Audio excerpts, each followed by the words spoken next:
Okay, guys, welcome back to mantalk.ke. Everybody, just take a second. This is the last episode of the season. Everyone, this has been a big season. So this has been a very big season, and today's episode we're going to just talk about how we have got to season 6, the journey of Man Talk, the lessons we've learned, and then give you advice if you want to start a podcast. So I think this episode we said it's going to be called "So You Want to Start a Podcast." Because they want to start a podcast. They're asking us how to start a podcast. They're asking the boys how to start a podcast. Yeah. And we're going to tell them how to start a podcast. Yeah. We're coming up to 2 because years, we've right? actually... we can... Yeah. Yeah, we've actually started a podcast. Eli, have we started a podcast? We've started. We don't intend to finish. I don't think we'll finish a podcast. I don't know. I don't think so. It's a lifelong commitment. It's a contract for life. It's our baby. It's our baby. So we want to teach you how to be good parents, essentially. So yeah, we're going to go for it. So I think a good place to start is with a bit of gratitude. I think that's really important. And then we're going to get to the silly stuff. So genuinely, getting to season 6 for us has been up and down.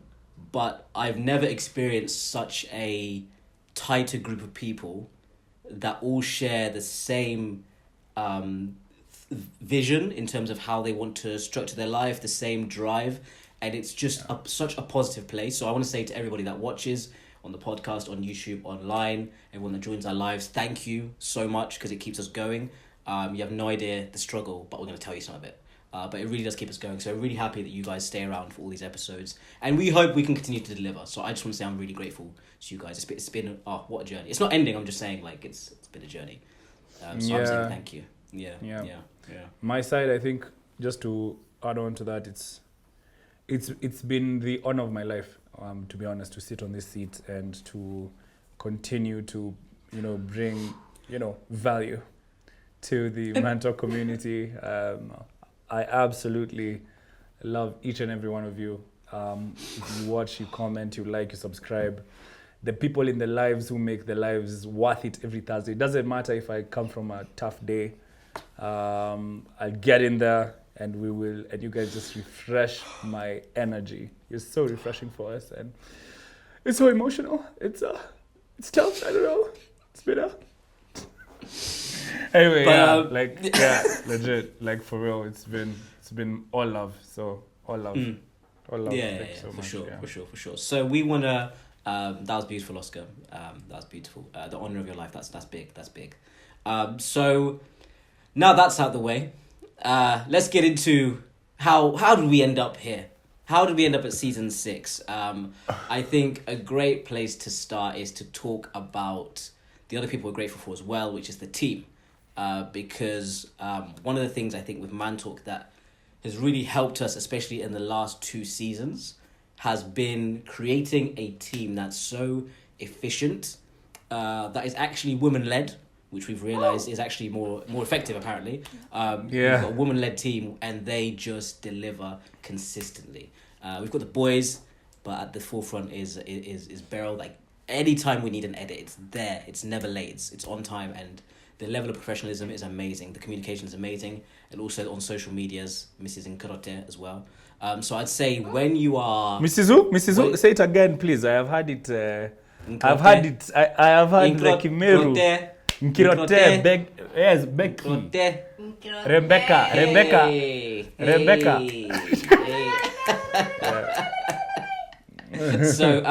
So yeah, I think one of the most important things is building a team. So I forgot to say thank you to the team as well. But when starting, I think the first question that you should sort of ask when you're sat there, because I feel like at this point, everybody and their gran and their dog has a podcast, right? Everybody is making a podcast. But you'll find that a lot of podcasts will start, but they won't end up carrying on. And I think it's to do with what is your exact reason for starting. Because I feel like when you want to start a podcast, there should be a driving force that no matter sort of what happens, you can still sort of go back to that and realize this is why I'm starting. So I would say if you want to start a podcast, don't start a podcast because Man Talk has one and you enjoy it. Don't start a podcast because your favorite influencer has a podcast and you enjoy it. Start it because there is something that you want to say. It doesn't have to be serious.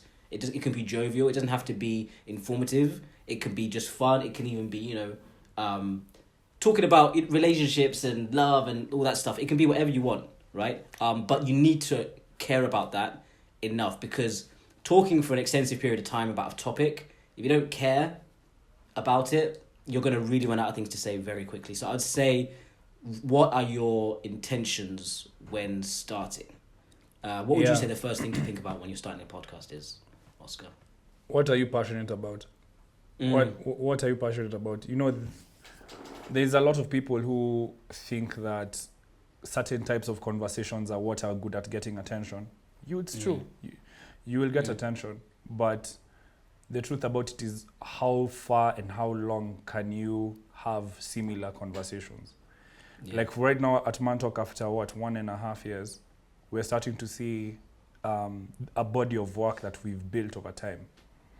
So the Man Talk body of work has come over time based on our initial core philosophy, which is, we're going to be showing men in a positive light. We're going to focus on positive masculinity, and we're also going to focus on discussing our experiences as young African men in a changing world. It's a very simple underlying concept, but look at how much we have built in terms of content above that foundation. So I think that's the first thing I'd advise, is like, have a core philosophy as to why you're entering podcasting. And most people do podcasts as a hobby, and it's good. If you can do it as a hobby, no one can determine your level of commitment. But like, if you really want to be about this life, you have to see podcasting as a science, as an art form, and you have to treat it as such with the respect that it deserves. Despite the fact that most people around you won't understand it, it's very important that you treat what you do with respect, and soon enough, everybody around you will. So the only way you can do that and to do it well is to have a good foundation. Yeah. Sorry, I just sneezed. But that's very true. I completely agree. One of the things, an important thing you just said is, somebody should start it. Even if someone doesn't get it, they get it, essentially, is what you're saying, right? You should see the vision, and then people have to buy into it later, like with anything you're creating from scratch. I think another really good tip as well is, podcasting is a very easy art form to start, a very easy thing to produce at a low level, right? So if you want to you just need to start, you found your why, and you don't have much resource to be able to create a high production set, or even get camera people in, or even get mics, etc. You can start from the baseline of your phone. It doesn't have to be high production, and because I would say one thing you don't want to do as well when you're starting is being at the mercy of somebody else. You need to be able to be in full control of creating it. So you don't want money to be the thing that's sort of holding you back, right? So if you don't have the resources, start with your phone. But if you do have the resource, have enough and calculate enough to sustain the project and the podcast, regardless of anybody else buying into it. Because what you said is very important, but it might take, like for us, we have minimal sponsorship. That's because we're very picky, which is a whole other conversation, which we're going to have later. But you need to be able to fund it yourself without being at the mercy of someone else. Even when it comes down to locations, you can't be at the mercy of somebody else, because you'll find that, you have a schedule, somebody else has a schedule, but you'll never be someone's priority, and no one else will care about your podcast more than you do. So that's a very good call. Exactly, yeah. So be in control of your whole from the production, from it going out. Be able to do everything yourself. And if you can't do it yourself, have the amazing team that we just mentioned, and make sure that you can afford that regardless of the podcast sort of paying for itself, because it can have some dry spells. Let's put it that way. It can have some dry spells. So you need to be able to fund it yourself. And that's why the why is really important, because if you don't have a strong why, and you're now having to get money from your pocket, it's going to be very hard to do that, So these things all link up. You need to have a strong why, so that when it gets to that point where, it's not making money, you can still fund it, and you need to have the team to be able to execute, because no one cares as much as you do. I think those are the basis from my end in terms of the starting blocks. What do you think? Another thing I think that's also very important, and thank you for touching on all that, is be conscious of what you attract. Be very conscious of what you attract. Like, you see, a lot of people I've noticed will start podcasts with, I don't want to name, but like, if you the topics you select, the way you carry yourself, your personality, the language used, the level of care that you have when it comes to the content you're putting out will determine who resonates with your content and why. Water always finds its own level. This is facts. Water always finds its own level, and so will your content. Your content will find people at a certain level, and there are people who will not resonate with your content at all. So you have to be okay with choosing the audience that you want and choosing the community that you want. If you find people coming to your content more and rewatching it, experiencing what you've done again and again and deriving value from it, it's very hard for it to be intentional, and the only way you can control that is by curating the work that you put out. So beware of the content you put out, because it will attract certain demographics and certain behaviors around your content. That's why you'll find that like some people have a very, very core unit of subscribers, while other people have, casuals. And the numbers might look crazy, but how much value do you really have as a podcast? How much impact do you really have? So that's like, that would be another thing to consider. That's so true that you said about impact, because what you'll find is even when you get to the point where, yes, there is some monetary conversations happening, and there's brands that want to come on board. If you're coming to if you're coming to a brand and you've got a huge audience and you do maybe one campaign with them, but you find that huge audience, they enjoy it, but they're not core listeners. Like you said, they're sort of, it's a bit fickle, the audience, because they come, they go. And so when you're now you're not just coming with your normal conversation, now coming with something else to push to them or to tell them about. If they're not actually invested like 100, then you're going to go back to the brand and see that this conversions didn't really work, because we have all these people, but where are they when you needed them to actually, mobilize whatever you're trying to do, whether it's an event, whether it's, a product. I think that's really cool. And that's why I think it's very key what you said about, building an audience that has the similar values to you. Yeah. That's, I feel like a big brother right now, telling my boy what to do. Let's talk about RJ and Oscar. Let's talk about the mistakes we've made, because I think we've made some mistakes. We have. So you want to start a podcast? Yeah, there's a lot that there's a lot that happens behind the scenes. There's a lot that happens behind the scenes that I don't think people really appreciate. And like from my side, I think one of the key mistakes I think we had in the beginning was, I think we weren't, how do I put this without sounding crazy? I just think we didn't have as much, let's say, commitment in the beginning as we do now. And I always ask myself, can you imagine if we started off the bat with the high level of commitment, prioritizing the vision? Because it's a very hard thing for young people. You have a lot going on in your life. We should have managed the podcast better in the beginning, because it would have accelerated us quickly in the end. But then also, we're also learning from the journey. So I kind of can weigh it that way. But I think if you're starting a podcast, if you're more committed from the start, without any results, without any incentives, you'll be able to build an audience way faster than we did. Because we see Eli and I had to lose, people, lighten the team, work, fight with the financial aspect of the business, fight with the operational aspect of the business. If you have a plan that's clear early on, I think you will go really, really far. And another thing is, if you're a part of the content creation community early and you start working with other podcasters early, you might really, really escape a lot of the mistakes that Eli and I have done. I think that's the first one for me. Like, I wish I started with as much passion as I have now, and two, but that's again iffy. But then number two, I wish I reached out to podcasters early on, so that I could learn from their mistakes, and other content creators, so that I could learn from their mistakes and kind of not have to replicate them in my own business.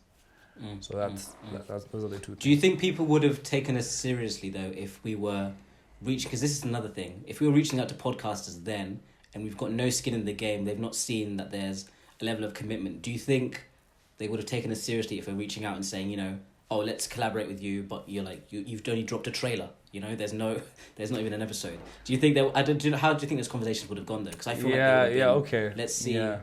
I agree it would have been let's see, but you see, even from shadowing them for a time, like, can you imagine if, let's say, Man Talk we'd like have a podcaster just come on set, not come to like shoot a podcast, but like they're starting a podcast. So they just come on set and then watch how like everything goes and then have something to aspire to. Whereas you and I, when we started out, bro, it was like, just take a shot and see where it lands. It was literally and then we've learned from those mistakes, and then we've built to ourselves to where we are now, and we're still making mistakes. So that's kind of the situation. I wish I wish I went and sat in a set and like watched, like sat in an over 25 set and like watched how the sandwich is made. One of the mistakes we've made, but I don't know if it's a mistake. It's a journey, right? Let's choose our words. I wouldn't say a mistake. I think part of the journey has, like you said, streamlining the team, and we've had situations where me and Oscar have come to set, and we woke up in the morning, Oscar. We woke up that day and we said the birds are chirping. What a beautiful day to film a podcast. I got in the car. Actually, no, I got an Uber that day. I said, Uber, take me to set. Driver, onwards. Do you remember me sending you the Kobe animation? Let's go. Pumped. We're jazzed. I've moisturized. I've got a haircut the day before. I feel good. I've even put Vaseline on my lips. I went to the set. Then I went over. I got a coffee. So I was jazzed. And I was sat there waiting. And Oscar came from a bit further, so he was there about 5 minutes later. So I sat there and I'm like, Oscar, how far are you? 5 minutes. Okay, cool, we're on time. And I sit there and I'm like, where's the videographer? Where's the set? Where's the set? Wait a minute. Wait a minute. And the worst thing is, man, we call up the guy. My God. We call up the guy. This guy is dead asleep till like 1 p.m. Eli and I are there looking like a bunch of fools. Lemons. Absolute lemons. Just sat there. Oh my God.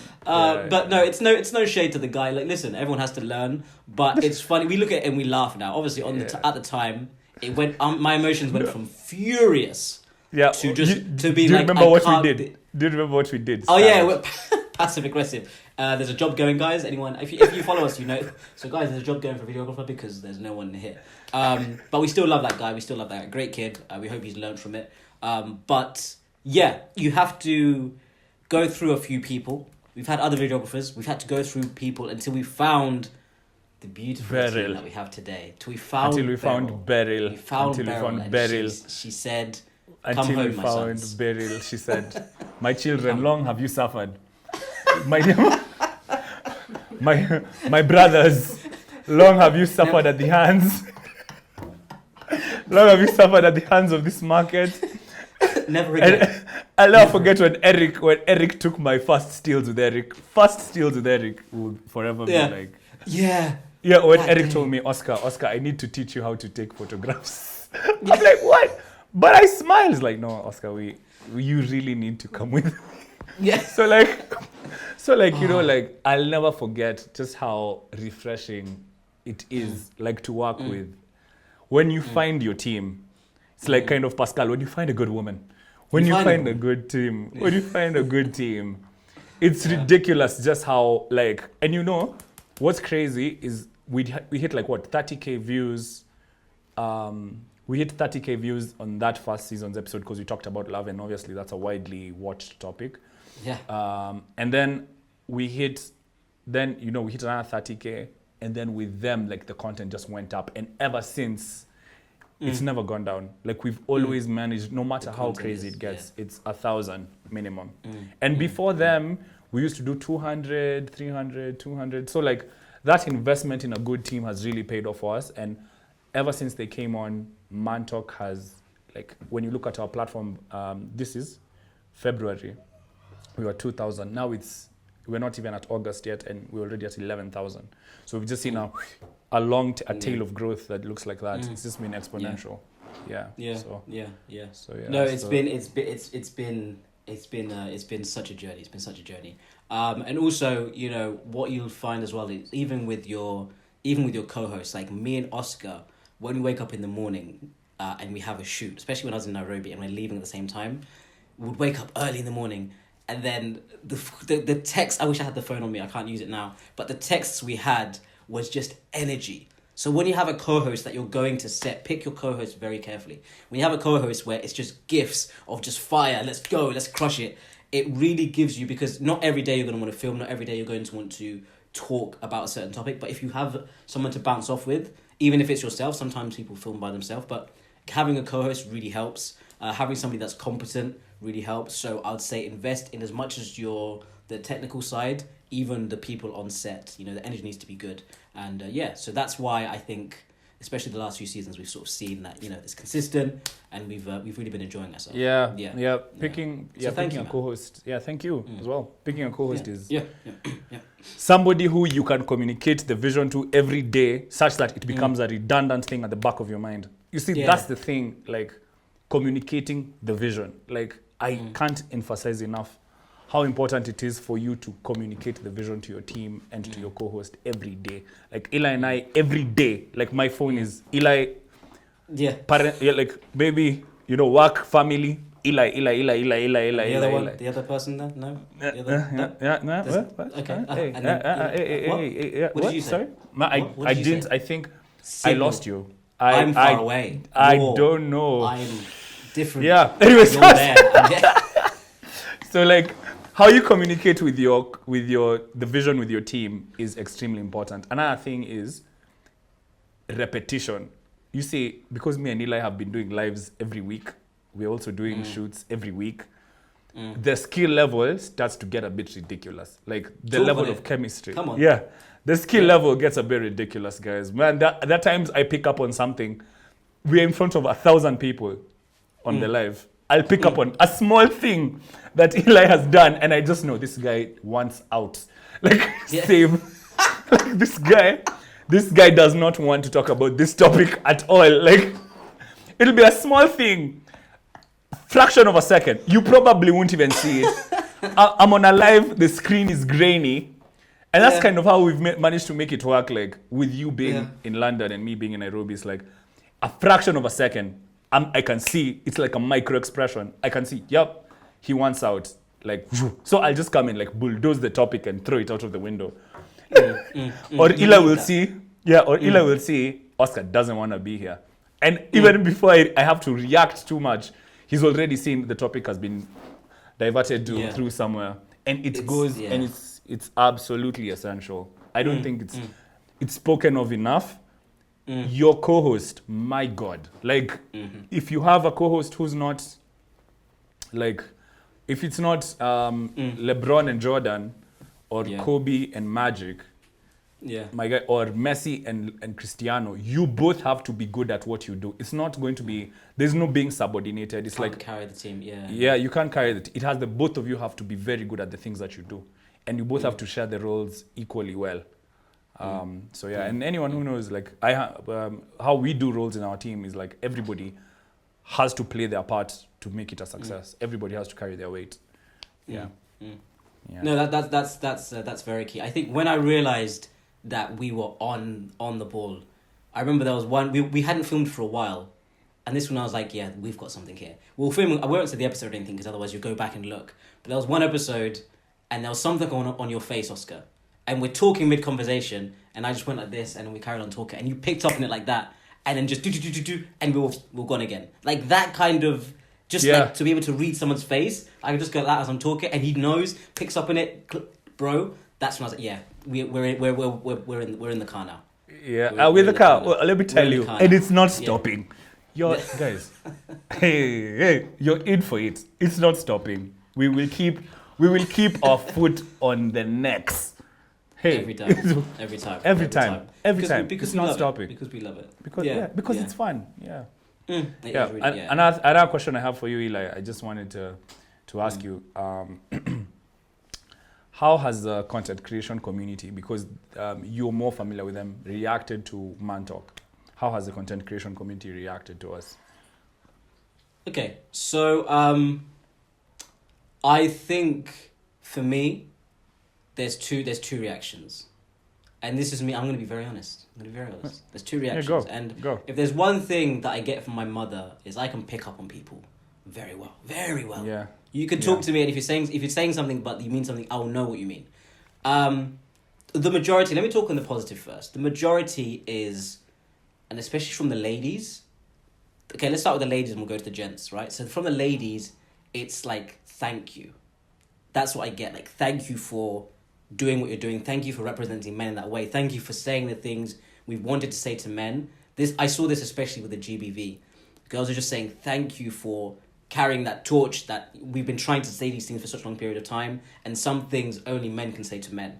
So I'm glad you're doing that. I'm glad you're helping the young people generation. That also comes with, a burden as well, because you become very marketable, which is an issue at points. But no, genuinely, let me not sidetrack. But it's been a lot of thank you. So for me, that is gratifying enough. If it stopped there, I'd be like, I'm still happy, right?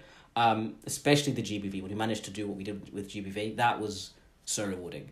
The other side is the guys that is positive. So the guys that are positive is more just respect. They're like, yeah, we respect it. You've got the guts to say that. Thank you. We're learning from you. And then also they're saying that we're learning consistency from you guys. And we learn a thing or two about what you're talking about. So thank you. So that's the positive. And genuinely, it's overwhelming, right? Also from the ladies, they just ride for us, which I found. The Man Talk girls especially, they really ride for us. So the response from even the content creators has been, they'll message me. I drop an episode, they message me like, yo, that was amazing. When I started talking about when we started talking about social media, and I posted that thing on my reel, when I was talking about how we need to get our worth, etc., the content creation community for me was saying, this is amazing. Another thing that I found with them is they're so willing to jump on board. If I need them to come on set and come, they're like, yes, I'm down. Yes, I'm down. Right? And so for me, that's because I'm like, your time is very valuable. So I found that's the positive. On the other side of Man Talk, if I was to phrase it, it's a who do you think you are kind of approach, kind of attitude, especially from guys. Some guys, it's a who do you think you are type thing. There'll be, backhanded compliments. There's been a couple of those, a couple of backhanded compliments. But for me, I look at that as it's a journey. So maybe when you first see it, you're like, who do you think you are to say that? Then afterwards, it'll be like, oh, he's consistently saying this, so he really means it. Then afterwards, it'll be like, let me listen. Then by the end, hopefully, it turns to respect. So that's how I've sort of perceived it. But yeah, genuinely, the most important thing for me has just been the thank yous and also the willingness to collaborate. I think as well, I said this in the last episode, when in the content creation community, when somebody elevates one level of it, maybe podcasting, you've done this consistently, people are starting to see a bit of a standard. I'm not saying we're the standard or anything, but I'm saying in as a program, we've carried our own standard, right, with what we want to do.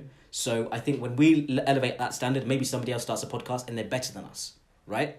And they've seen that, so let's go do that better. Then someone says, that's good, let's go do that better. Okay, that's good, let's do that better. And then the industry just keeps going up. So the fact that people listen, the fact that people like it, for me, that's what I've seen from the content creation community. And yeah, there's been a lot of thank yous. Yeah. So thank you for all the content creators who want to collaborate with us. Like Eli said, you guys keep us going. Drop us an email if you want to work with us. We'll check you out, and we're trying to see how we can fit you guys. Now that Eli is back, so we're going to try and fit you guys into that content calendar. So just let me know, let the team know. We'll try our best to make sure we can shoot some stuff together. We're trying to create, like I said, a community of content creators that are conscious of the content they put out and are intent on building a society that's more conscious of what's happening around them socio-economically, and we want to work together in order to make that a reality. So if you belong to Kenya's content creation community, or even abroad, or if you just love what we do, drop us an email and our team will get back to you. We're ready. I think if you're South African as well, that'd be ideal. If you're South African, that'd be great. Ghanaian, South African, South African, from London, from the ends, from Dallas, where we're seeing a lot of good feedback. From Washington, shout out to everyone, Sandy Styles. So, but that's key what you said about collaboration, man. That is so key. We saw that in season 5. Do you want to speak Yeah. on that? What we saw in season 5 with how collaboration works. Oh, mad. Yeah. Like from a metrics perspective, when you look at the metrics Mantok had before our first collaboration, and every time we've had a collaboration, I think our most viewed video is a collaboration with Ben Psycho and 100. I think that was our highest top viewed video, and that's a collaboration. So shout out to Ben and 100. We'll definitely have you as soon as we can. Another really, really impactful video, I think, was Lenana and Pascal. Oh, mad. Big. Absolutely insane. I personally, meeting these, because I'm Kenyan, it's not like, and I'm a Kenyan guy. So sitting with these actors, hearing their point of view, even after the shoot, a lot of the stuff happens behind the scenes, and a lot of conversations happen behind the scenes. And just meeting these guys and listening to their perspective was a huge, huge opportunity. And then let's talk about the Pink Check episode. One of my personal favorites, the Pink Check episode, where we had Foy and Joyce Minor. So Foy she's cold-blooded, guys. She's about that life. She's about the money. So shout out Foy. Joyce Minor as well, who continues to make great content. I recommend you go check out. She's hilarious, and she also is very serious as well. Very opinionated. Has a lots of nice opinions. But I really enjoyed the time I spent with those guys. So collaborations. If you want to add more to that list, you never know, guys. You never know who we'll have lined up next. You never know. It's funny. Oscar's talking like he doesn't know. Like there's a plan, right? There's like it's Next season never will be know. really good. It'll be really You good. never know. It is. How would You they never know? know. How would they No, know? it's really key to collaborate, because you'll find that you're mixing audiences. On the we talked about metrics a little bit, and I sort of touched on branding a little bit in terms of working with brands, etc. But one thing I think, maybe one of our closing points, is what you have to remember. If you are you start it as a passion. Obviously, everything has to start with a passion, but at some point it needs to become monetary, right? So then you have to step back and think, and we had to do this as well. What are we selling, right? If you're a podcast, if you're a makeup artist on IG, you're selling your face, right? You're selling your face. You're selling your skills as a makeup artist. When you come into the podcasting space, when you're now trying to structure yourself, you have to realize that you're actually selling now time, and you're selling your words, right? So it's and we've seen that maybe even in the Kenyan industry at the moment, because podcasts are kind of in their early stages compared to other industries and other areas in the world. You'll find that communicating podcast pricing and branding is going to be tough for a little bit, because guys haven't really bought into it yet. But what I see us getting into, like where other places has, is being able to just sell time, because time and attention is what they want to look for. So when you're creating the podcast, remember, when you're now sitting back and you're like, how do I now price myself, just think, I'm selling time. So literally that's what I'm trying to say to you. If you're writing what you're selling to them, you're selling them 30 seconds a minute. You're selling time, right? That's what you should be selling. And also Attention. you're selling that attention. So price accordingly, just if you want to start a podcast, is what the episode's called. And also you're selling your words. So another thing I'd say is, you've sort of said we've spent 1,000 hours. Because we always say this on the phone, me and Oscar, like we've done the hours, right? And you've mentioned the skill level sort of increases. One thing I'd say when you start podcasting is when you're trying to harness your skill of just communicating, whether it's English, whether it's Swahili, whether it's both, right? Is you have to be able to learn how to express exactly what you want to say, because when you put things out there, if you haven't structured your words properly, if you haven't said how you're feeling authentically, you'll stumble over your words and you'll start saying different things, which is how people trip up, make mistakes, and get cancelled. And it's maybe at something you didn't mean to say, but you need to harness your skill of communicating. I think that's one of the key things, and that's something that we've got better as we've sort of got along. Being able to now get the thought and articulate that. So never underestimate how important the skill is. Just like when somebody wants to be a football player, they now need to harness their skill of dribbling. Same thing with podcasting. I'd say just start learning to communicate. If it's if you want to be a comedy podcast, you need to start learning how to do antidotes, how to do stories, how to break down a story. How do I start? What's the punchline? If it's finance, you need to get with the lingo, be able to communicate that properly. And if it's social issues, that's where there's a lot of cancelling that can happen. So just just be really cautious with your words. So what I like to do when we've got an episode like now is I'll have, because you want to balance authenticity with, you know, like fact or whatever you want to get across. So what we do on my side, I personally do, and Oscar has his own way of making notes, is just sort of bullet pointing what you want to get through and then letting it flow organically. So what I find is you'll kick off an episode. This is just practical if you've started filming. You'll kick off an episode with an idea. You've broken down into 6 or 7 bullet points, even if you have a guest. You'll be like, okay, this is the first bullet point. I know we're spending a few minutes on it. Now let's just explore and forget about your notes. Get in the conversation. Be there present. And then you'll find, okay, you'll start to feel that the conversation is starting to dwindle. You'll get into the end of that topic. And you already know at the back of your head, you've got one sentence for the next thing. So, okay, find a transition and then go into the next topic. This is just what I've sort of taught myself as we've gone along. These are just practical things. If you're starting a podcast tomorrow, have your bullet points, let it flow organically, but just know if I'm running out of things here, boom, go again. So it's like a wave. The conversation is like, it's like a wave. You will notice that when Eli and I are doing the podcasts, the heavy, like let's say the vaccine equity one, heavy technical shoots where you're talking about technical documents and analyzing technical documents. And you have to break that down into bite-sized chunks in like 30, 40 minutes or less and share that back to the audience. The secret to doing that is the way Eli has said. You have to understand the material inside and out. Like there's no shortcut, especially when it comes to podcasting, because that deficiency of information will show on camera. So you have to be you have to do the work to get confident. Confidence is a byproduct of preparation. That's what most people forget. Yeah, confidence, because Eli takes the time to go and make the bullet points. It means when he comes to work with me on camera, he's confident because he's done the work and done the research. For me, I have to do my work and the research, and sometimes I actually like have my notes, even on set. Sometimes on camera, you see. Sometimes I have them on set, or I have them projected on my screen, so that I can be very sure about what I'm talking about, because that gives me confidence.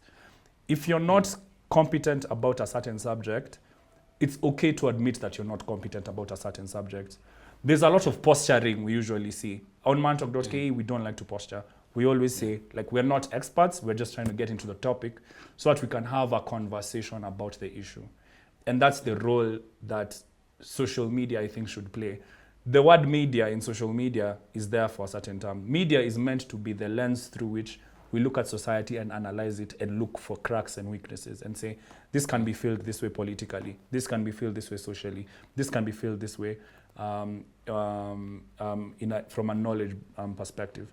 So that's the value of media. So that's what Mantalk is trying to like emulate, like where we give you a high level or a high level of information that's been broken down in a way that's understandable to you, in a way that we understand it, so that you can be curious enough as an audience member to watch and to actually do the research to find out what's really going on. And here's the fun thing.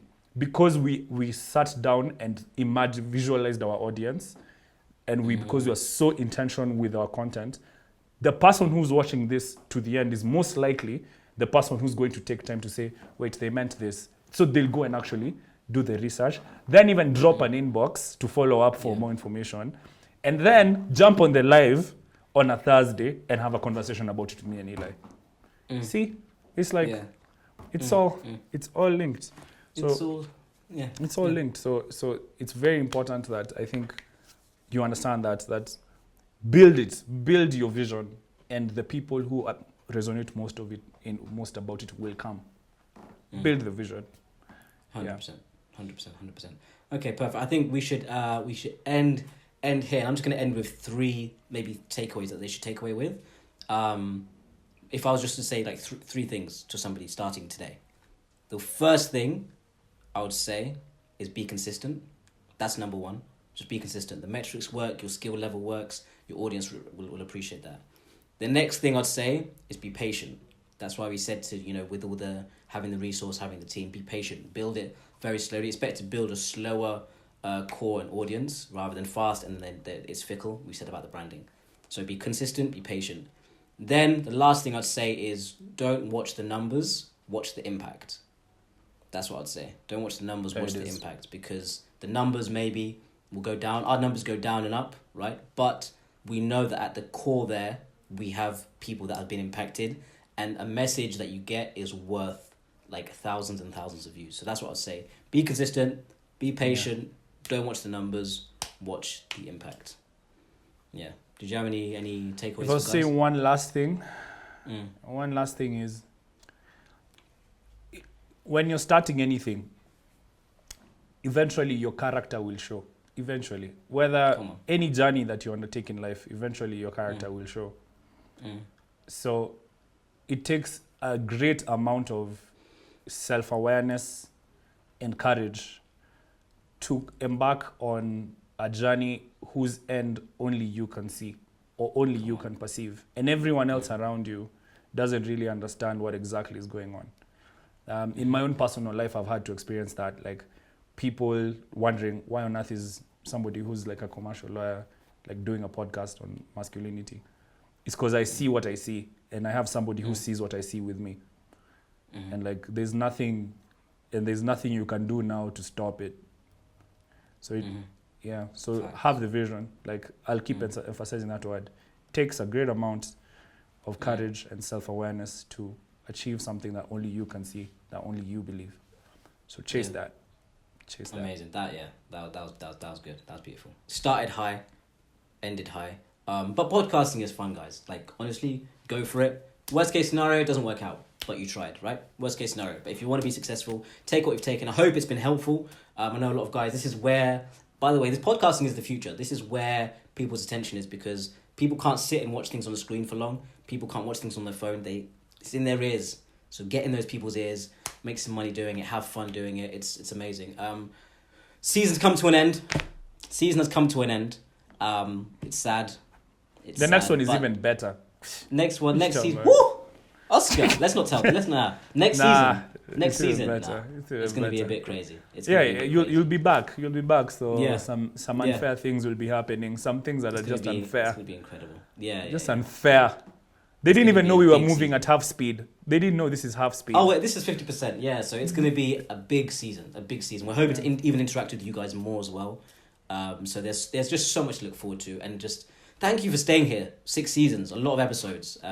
Thank you for being here. Honestly, it means the world. And just keep sharing, because we need to grow. The numbers need to keep going up. Keep sharing, keep subscribing, but sharing is the most important thing. If you see it, you like it, share with someone else. We're going to keep the machine going. The team's going to keep killing it. Thank you, team. Thank you, Becky. Thank you, Beryl. Yeah, man. Big season. Fun season. Shout out to Eric, the invisible man. The invisible man. The invisible man behind the cameras. 17-inch biceps. That's 17. I know, he's not going to show himself. And if you're listening, you'll never see. So, yeah. Yeah. No, and also, bro, thank you, man, for being a good co-host. Thank you.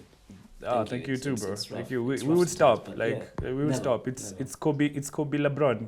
It's Kobe LeBron. We don't miss. 96, 97. Love it. No. Just off, guys. Right, Thank guys, you for bye. tuning in, guys. See you next time. Share with a friend. Tell a friend. Out.